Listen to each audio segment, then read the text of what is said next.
Okay, young lady. So, as you were getting settled in Colorado, you and Dave were starting to think about starting a family. How did that happen? Well, we didn't start about thinking about it. It just happened. Because we lived in Colorado, I think about 4 years before I got pregnant with John, my firstborn. And then about 3 years later, we had twins, boy-girl twins.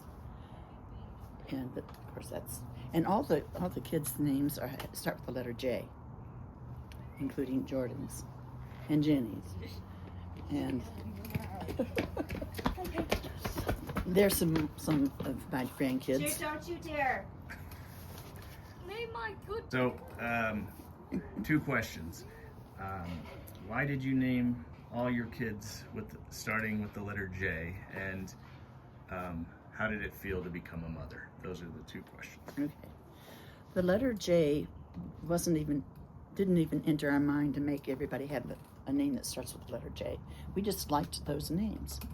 And we had some of the names picked when Jonathan was born. So the ones we hadn't used yet, we used for Jenny and for Jeff. But then afterwards, they picked up on that pattern. And then Jennifer and Jordan had, no.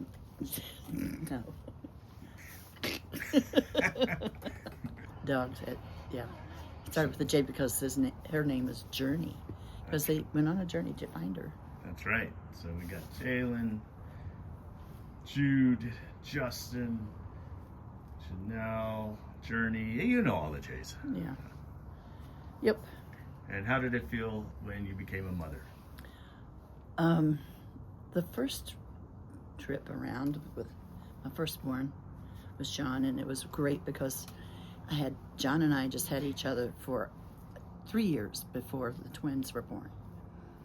But once the twins were born, poor Jonathan, he did not get maybe a minute here and a minute there of my time. And so he decided to, some of the things he decided to do were not fun things for me. One was John dumped a whole bottle of whisk detergent and the carpeting in the TV room, which is at the ground level. And my mother was there at the time, and it took us 3 hours to try to get as much cleaned up as we could. We said, well, forget it after that. And also, something else that stands out in my mind is that Jonathan, when I was feeding the twins, Jonathan decided to paint the mattresses with fingernail polish, red fingernail polish.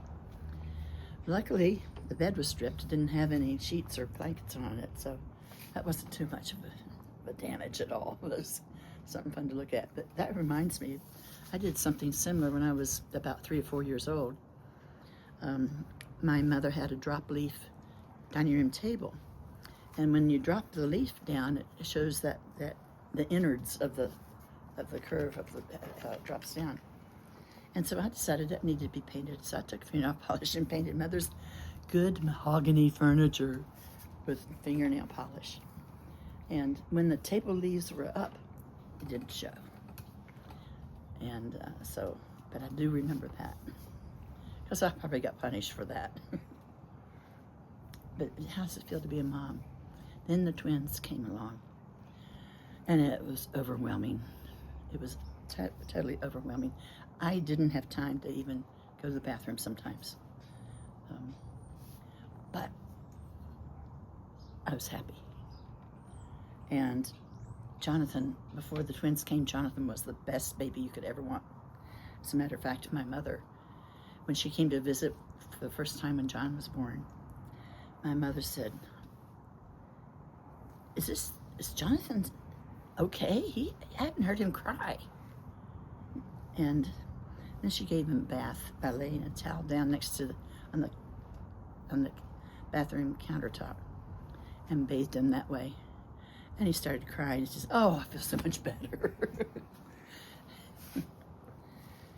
And I was proud of the twins, too. Being a mother, I loved it in the moments that I had. But I was tired all the time. And I remember needing to feed the twins. I was breastfeeding and I couldn't get any help unless I did pump and stuff, but I needed help getting that done with three little kids running around. I had 3 of them in diapers at the same time, but boy, I tell you, to look back at that now,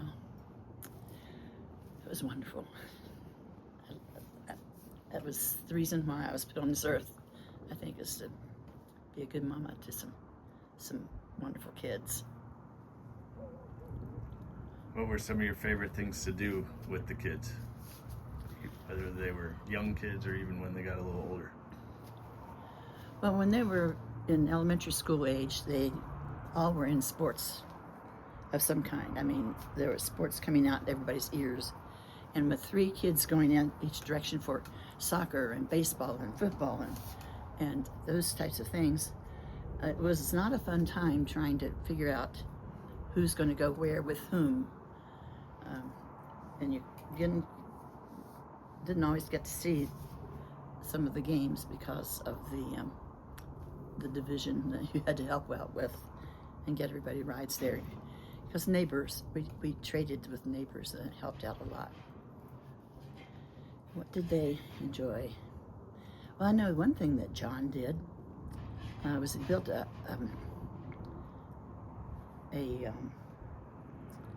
it's like a tree house.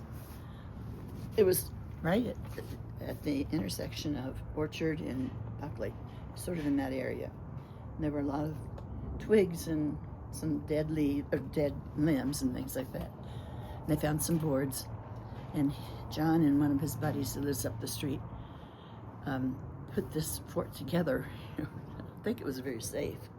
I didn't know that that's what they were doing specifically until I saw what it was. I thought, oh, wow, how nice. Ooh, I like it. But oh, what a health hazard. So I told them they couldn't go down there anymore, but I'm sure they did. Sports was a big part of their lives, even through high school. John played on the A team for football for Smoky Hill. Jeff played a little bit, and he had a hard time with keeping up his grades, so that didn't work out for him. But one of Jeff's basketball coaches told Dave and me that Jeff if he could get organized and everything, he'd be an excellent basketball player, because he just naturally knew what to do, what needed to be done. But he needed to get he just wasn't, what's the word I want? He just wasn't ready to settle down and do what's needed. He's Jeff, the late bloomer. And I love him. I love all my kids. As a matter of fact, I was talking with John last night on the phone, probably for about an hour, and we were just reminiscing about things in their childhood, and things where John had some experiences that he shared with me, but I usually found out about some things that happened when we had family gatherings around the dinner table, the dining room table. Like John using my golf clubs and balls inside the house, and put a big ding in the wood floor in the kitchen because of that. Then there was a time I was so happy that nothing happened. Oh my gosh. I was coming home from school. The kids already got home from school, and they would be there maybe 45 minutes to an hour before I could get there. And that's another story. I won't go into that, how we worked it out. But when I came home from the school this one particular day, I didn't realize what was going on. As I was starting to go down the street, I saw some boys on top of my roof. And I was thinking, oh dear God, let that be somebody else's, kids. Nope, they were mine. And when they saw me coming down the street, they quickly ducked to the back side of the house. Of course, they got into trouble for it. But what they were doing was having a mock football game in the backyard, and the kids on the roof were giving play-by-plays, what they were doing. And that's something that later you can appreciate, since nobody got injured. Thank God. What was that firecracker daughter of yours like as a kid? She was like a little mother in kindergarten, I was told by the teacher. She would go around and make sure that everybody did what they were supposed to be doing and they were on the right page and that sort of thing. She kind of just took over.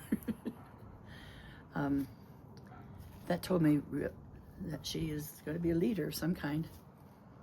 And she's very diplomatic about how to handle situations. So all my kids are amazing, I tell you. John is really great with his job.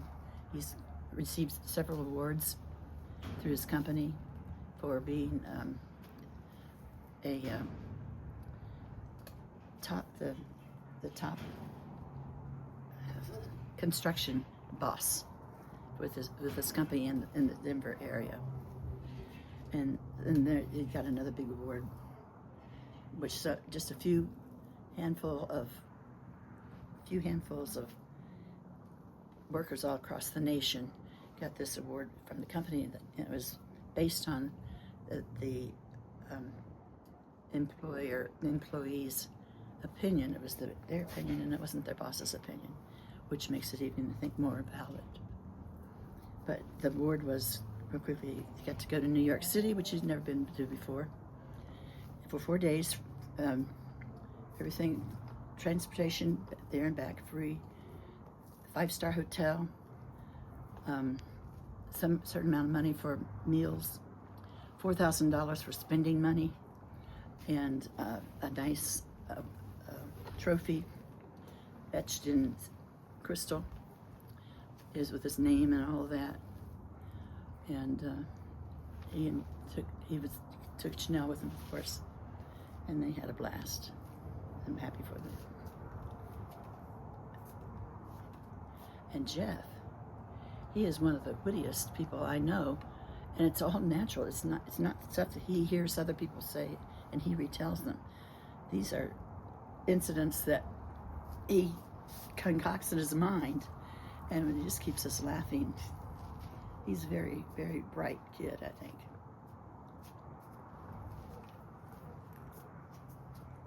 I'm ready. Okay, so I've heard this nickname that you were the family jock. Can you elaborate? What were some of your hobbies as an adult? Well, the big one I liked was riding my bicycle. I liked going hiking.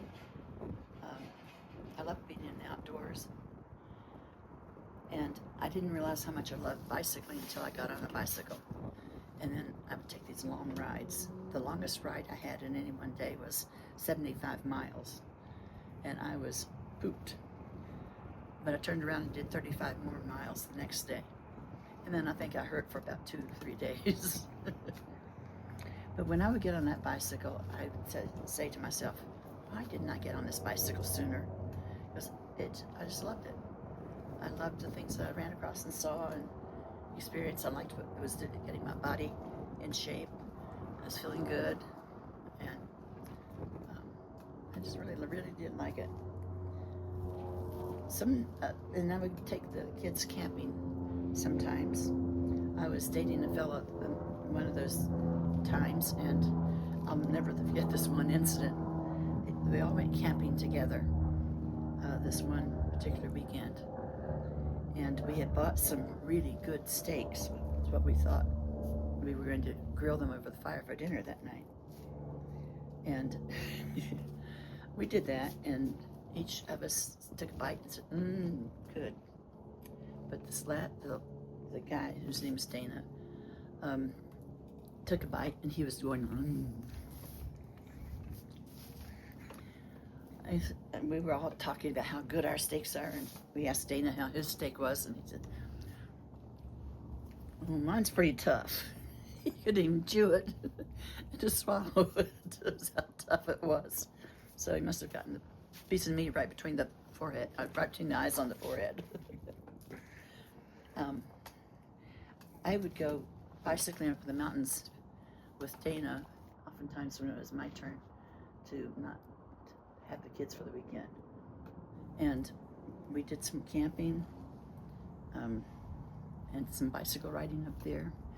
I learned how to go down a really steep, rocky slope on a bicycle without falling, tumbling down. The slope was about this steep. I don't know, that's a pretty steep slope. Well, maybe about like that. And what you have to do is put your rear end over your rear tire. You don't, the seat's in front of you, and you have to very carefully guide down and use your brakes and anything you can do to stop yourself from zooming down that hill. But some people with their trucks were trying, or their bicycles were trying to get up there. Sorry, and I think I was the only girl doing it, so I feel pretty good about that. Speaking of feeling pretty good about things, what are some of the things you're most proud about from your whole life? My kids, without a doubt. I think that was the whole reason I was put on this earth, and to show them some ways that to live, and some ways that maybe aren't so great. But I remember, even if it was a school night, and for some reason they got home late because of a program at school, or because maybe it was a Friday or Saturday night, they could stay a little bit later. But I remember this one particular evening, John came in and he wanted to talk about some things. So you had to be available at a moment's notice to be there for the kids, no matter what hour of the day or night it was. And this happened one night on school night, and yeah, he got in trouble for getting home late. But on the other hand, it was a good mother-son lesson, I think, I hope. Another thing that John and Jeff would do, that Jeff would complain about, is how John made Jeff do some things that he didn't want to do, like jump off the roof of the house. But thank goodness it was the roof that was only a story tall, and so he didn't get hurt. But John told Jeff to put this blanket around his neck and hold it there and jump, be like Superman. Oh, there's another time too. I was taking all three of my kids back to West Virginia, where I was born and grew up until I was the age of 14, I think. And I wanted them to go back and see what the neighborhood looked like where I grew up and what life was like. And it was in the coal mining section, so it was a depressed area. It made me depressed really quickly. Because I remember some fun times that I had as a kid. I could go hiking by myself. I didn't have to have anybody with me. I remember taking my egg and bacon and skillet and stuff and making a little fire and cooking my breakfast outdoors all by myself. You could do things like that in a small town. And then there was a river behind our house about, I guess, maybe about 90 yards, where I'd love to go down and play. By the river, the roots of the trees would spread out and make different rooms, if you will. For one could be the bedroom, one could be the kitchen, one could be, that sort of thing. And I would take another branch that had leaves on it and use it as my broom. And I'd play house down there just myself. I'd take my dolls sometimes, but But this was after I gained my mother's approval, and that was for a while. But I would sneak down there anyway. And she caught me down there. I was 4 years old, and you didn't have to keep such a close watch on your kids in a community like that. Boy, I would now. But anyway, mother caught me down there playing in the water. The river was not deep. The river maybe was, in places, maybe about that deep. And other places you could cross over about that deep, over rocks, and it wasn't bad at all. But I watched some older kids. They cut the vines off the trees and they used that to swing out over into the river and drop down. So I tried it. I couldn't hold on long enough. I did a face plant in the dirt right at the water's edge. I thought, I'm not doing this anymore. But those boys who were older wanted to show off. And they would take pennies and put them on the, oh, by the way, on the other side of the river was a railroad track. Just one, in places anyway, where it was going slowly. The cars were full of coal, and they were taking them, who knows, I don't know where.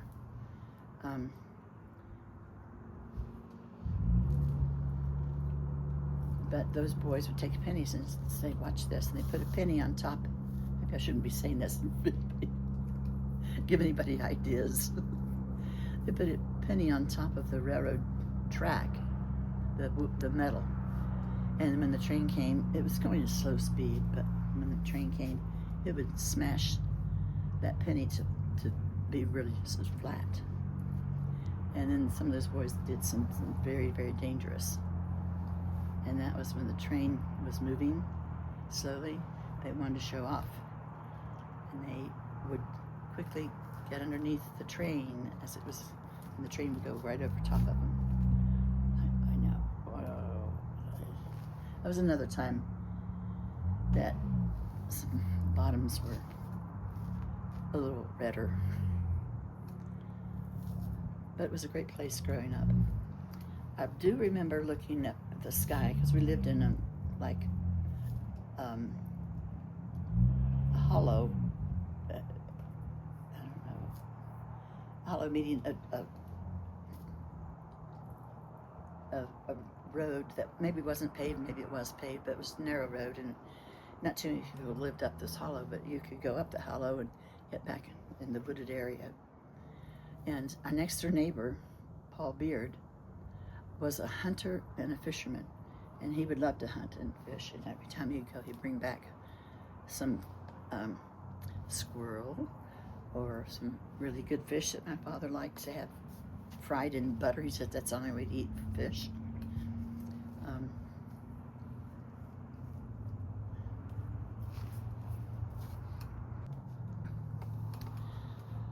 Another time I took my 3 kids camping, and John was allowed to invite a friend to come, so there were 5 of us, and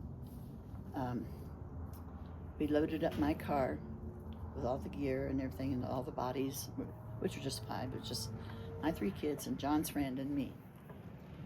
And after we cleaned up after dinner time, we hung the stuff high on a branch because we didn't want a bear to come get it, or we didn't want to see one. And it was a full moon night, if I remember correctly, but it was so beautiful out. But Jenny had never, ever seen a sky that had millions of stars shining up there. She was just in awe of that, and that was really thrilling to be there to watch her excitement about knowing that there were stars that way, because in the big city, you know, the lights drown out the beauty of those stars. What are some of your, if you have any, do you have any regrets in your life? Maybe not holding onto that vine long enough and landing face first. That was not a regret. That was, thank you, Lord. So I wouldn't try it again. I found out that I didn't have much arm strength. Right. But yeah, is there any kind of regrets from your life, or you feel like everything was just kind of happened for a reason and you learn from mistakes? Yeah, yes, you do learn from mistakes, and for that reason, I really don't have any regrets, because I feel that there's a plan for me somewhere out there, and I may not know why or when or whatever, but it helped me to get through it. And there's a kid's song that goes like, when you want to go through, when you have to get to the other side in a tunnel, or with just a tunnel, but you can't go over it, you can't go under it, you have to go through it to get the problem solved. Oh, and I took some trips too with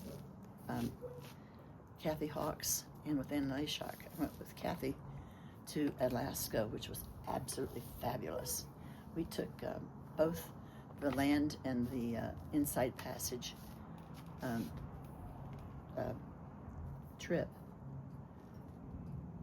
and we got to see the top of Denali, the roof, and we were told by our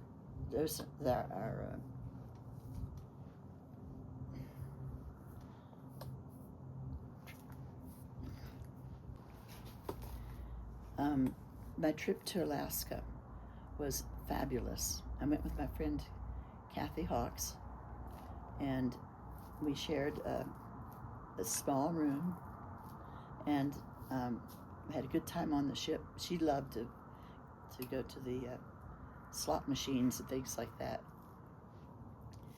But the ship would travel at nighttime and dock during the day, so you could go see the land right around that area.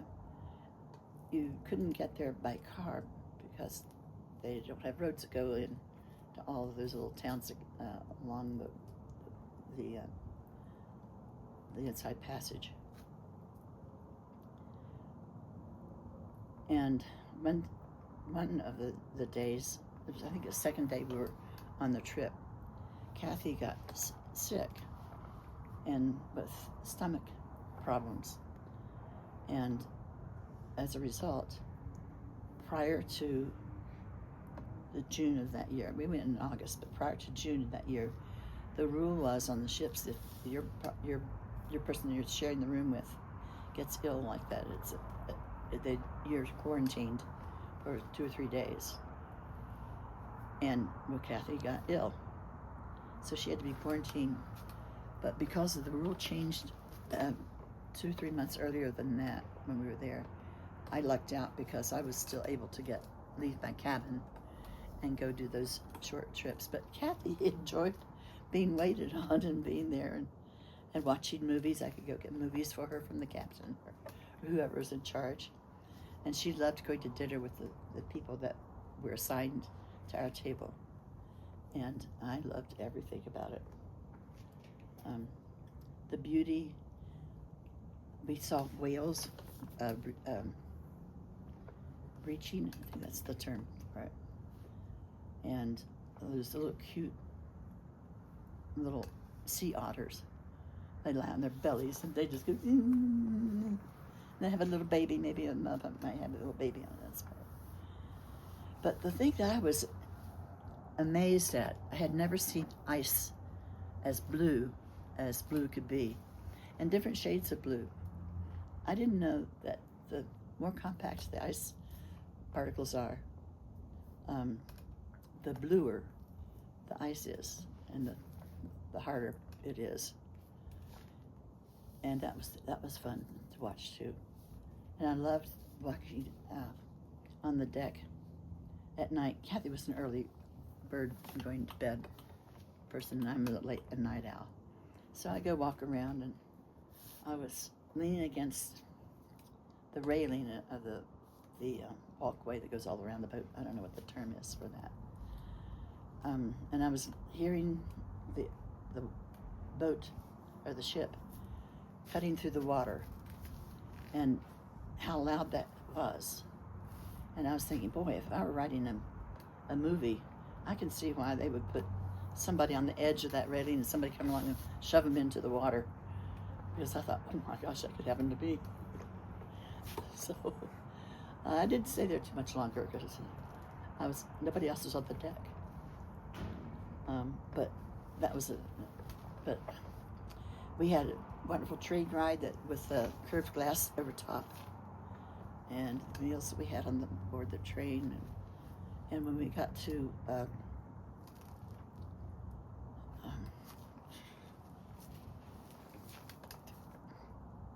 Well, that Alaska trip seems to be one of the highlights of your life in terms of adventures. Did you have any other trips that really stood out that you loved?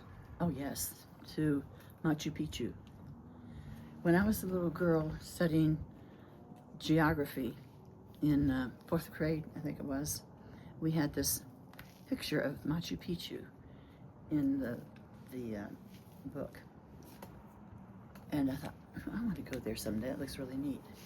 So I made it happen. And it was really neat. But everybody thinks that Machu Picchu is at the top of a real high mountain. No. I think it was only about 7,000 feet high from sea level. That's nothing around here compared to around here. But it was really fascinating. In one area of Machu Picchu is a stone bed raised, and where a funeral would be held, and they would burn a body on top of that stone bed, and it was usually a sacrifice type of thing. And one of the gals on our Machu Picchu trip, somebody from a different, I didn't know them, from a different state or whatever, she said, oh, I'm going to get a picture of me lying on top of that with my arms crossed. And I said, oh, yeah, I'm going to do that too. Well, our guide saw the girl on top, and he came over, and he gave her a tongue lashing for doing and being disrespectful. And we felt so badly about that. We kept apologizing, and they were not happy. So if you go, be more respectful than we were. Besides that Alaska and Machu Picchu, was there one other trip that stood out or adventure that you really loved? Yeah, it was the summer between my junior and senior year of high school. I got to go to France for 9 weeks, to Europe for 9 weeks. We studied 6 weeks at the University of Montpellier in France, southern France. And in 3 weeks we did touring of Europe. A lot of interesting things there. I didn't speak French that well, and we didn't learn much French either, because they put us in a dormitory where we were all together, and of course we spoke English. But we had to take a test at the end of 6 weeks, and we didn't know what the question was going to be, and I thought, oh goodness, what am I going to do? What am I going to do? I don't know French that well to write an essay in French. So I said, I got to put something down. So I wrote something out and knew that it was correct by looking up how the words are spelled and how it's used in the sentence with other words. And so when I got to the class that morning, and we had to take out our paper and had to write answers to the essay answers, I just wrote down what I memorized from what I had practiced the day before. And of course the grades didn't go on for they didn't go in anybody's record book for graduating from high school. But the traveling we did a week and a half before the 6 weeks study time, and a week and a half afterwards before we came back home. And that's where I had opened up my eyes to the rest of the world, and about architecture, about culture, their language, their foods. I was invited to a family for lunch who lived in the town of I forget the name of the town. Anyway, I remember they served wine with the lunch, and I wasn't drinking age yet. So I had a little bit of wine, and I remember walking home, ooh, feeling pretty good. Oh, that reminds me, when we were in Paris, we got to see the Folies Bergère, and didn't realize that you could be naked in that, except the girls were not naked entirely, just their bottom was covered. The rest of it was naked. Ooh, I enjoyed the drink I had there too. But the Arc de Triomphe, the Champs-Élysées, the Eiffel Tower,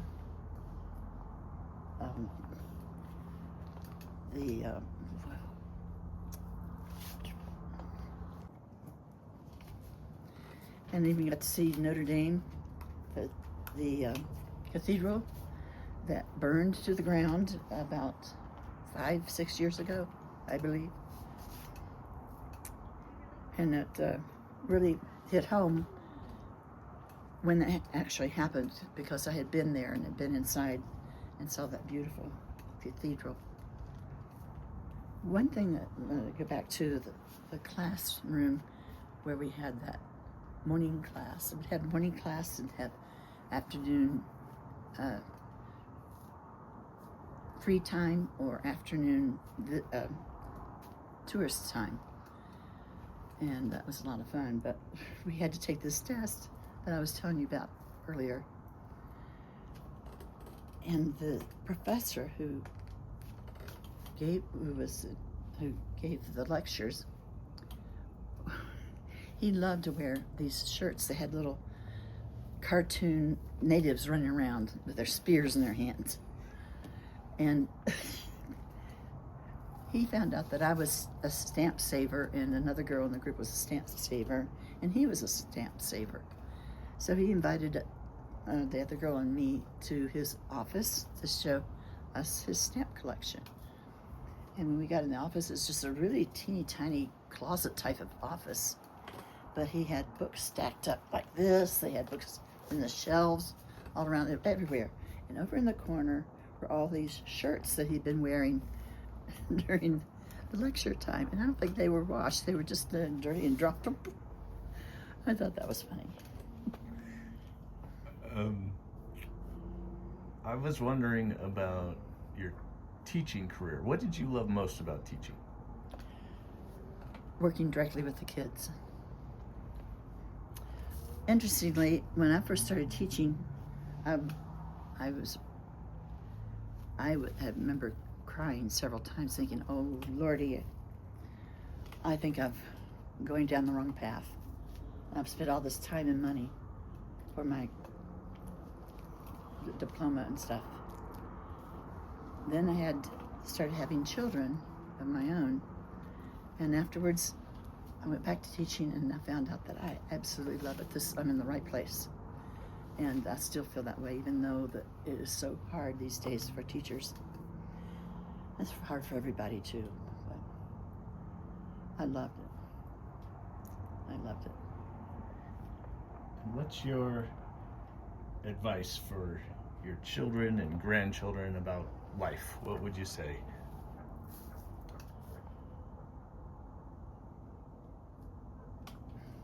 Attitude. Your attitude can make all the difference in the world. So if you have an experience that wasn't what you were expecting, was not as good as you were expecting, try taking another view from a different angle and see. And there's expressions that I've heard is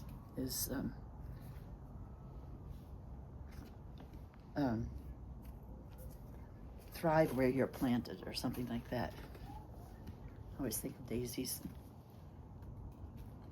That, and you've got to have good physical health.